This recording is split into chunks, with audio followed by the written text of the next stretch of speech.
এফালে বানৰ সংহাৰ আনফালে খহনীয়া যোগীঘোপাৰ মালেগড়ৰ তিনিকুণিয়াত ব্ৰহ্মপুত্ৰ মানাহ বেকিনৈৰ খহনীয়াই ধাৰণ কৰিছে বিধ্বংসী ৰূপ নৈৰ বুকুত বিলীন হৈছে এটাৰ পাছত আনটো ঘৰ অৰ্ধ শতাধিক পৰিয়ালে আপোন ঘৰখনত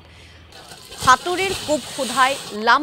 লাখুটি লৈ আশ্ৰয় হলবলগীয়া হৈছে আনৰ ঘৰত চকুৰ পলকতে চপৰা চপৰকৈ খহিছে নৈৰ পাৰ আৰু এই সন্দৰ্ভত সাংবাদিক খাদেমুল হুছেইনে সামগ্ৰিক পৰিৱেশ আমাক দেখুৱাব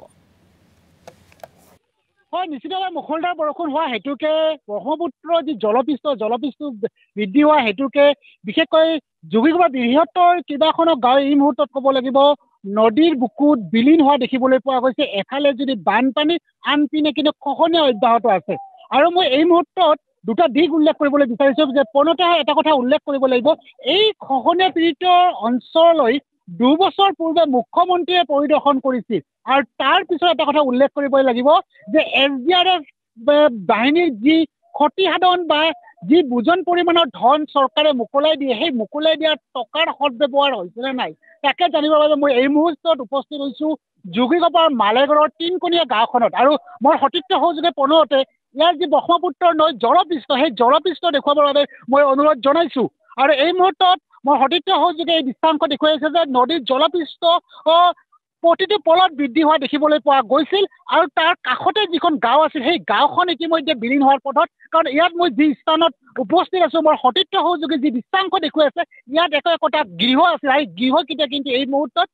সম্পূৰ্ণভাৱে ব্ৰহ্মপুত্ৰত বিলীন হৈ গ'ল তাৰ পিছত এই লোকসকলে যি ধৰণৰ ক্ষতিপূৰণ পাব লাগিছিল প্ৰকৃততে ক্ষতিপূৰণ পাইছেনে নাই সেই কথা মই জানিবৰ কাৰণে ইয়াৰ যিসকলে ভুক্তভোগী ৰাইজ আছে সেই ৰাইজৰ পৰা জানিব বিচাৰিছোঁ আৰু মই সতীৰ্থ সহযোগে এই দৃশ্যাংশ দেখুৱাইছোঁ ইয়াত যিবোৰ গৃহ আছিল সেই গৃহবোৰ যিবোৰ এই মুহূৰ্তত ৰৈ আছিল সেই গৃহবোৰ ভাঙি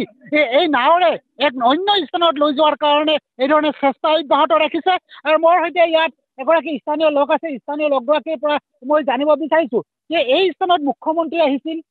তাৰপিছত আপোনালোকৰ যিবোৰ অভাৱ অভিযোগ বিশেষকৈ আপোনাৰ খহনীয়া প্ৰতিৰোধৰ কাৰণে কিবা ব্যৱস্থা গ্ৰহণ কৰিছে পইচাই দেওয়া নাই কোনো ব্যৱস্থাই লোৱা নাই 1 কেজি আটাও দেওয়া নাই আজি আমি 2 বছর হয় নদী ভাঙা মানুষ এখন তো আমি যে ঘর বাড়ি ভাঙিলে বলেছে কোনো জায়গা তো দাবাও নেই দেয় এই পঞ্চায়েতের মানুষ এই পঞ্চায়েত গেলে তো তার বিচারিয়ে করবা না হয় কোত যাম আমি হ্যাঁ আজি আমি এই জায়গার মানুষ নহয় সরকারের না জানে রে আগত তো 3টা গাঁও গেছে এতিয়া তো একটা গাঁও যাওয়া লাগছে কোনো সরকারের বিচার আসার নাই ভোটটা তো লোবাগা আহিব স্থানীয় বিধায়ক প্ৰদীপ চৰকাৰে স্থান পৰিদৰ্শন কৰিছে না কৰছে আহিছিল প্ৰদীপ সৰকাৰ আহা নাই প্ৰদীপ চৰকাৰে আহা নাই বিশেষকৈ আৰু এটা কথা ক'ব লাগিব SDRFৰ যি নীতি অনুযায়ী যি ধৰণে ক্ষতিপূৰণৰ কথা ক'ব লাগিব বা বানপীড়িতক যি ধৰণে সাহায্য কৰিব লাগে বিশেষকৈ চাউল 600 গ্ৰাম ডাঙৰৰ ক্ষেত্ৰত সৰু ক্ষেত্ৰত 400 গ্ৰাম এই ধৰণৰ চাউল চিৰা ইত্যাদি সামগ্ৰী আপোনালোকে প্ৰকৃততে পাইছে যোগীঘোপাৰ বান খহনীয়াৰ শেহতীয়া পৰিস্থিতি দেখুৱালে সাংবাদিক খাদেমুল হুছেইনে আপোনাক ধন্যবাদ জ্ঞাপন কৰিছো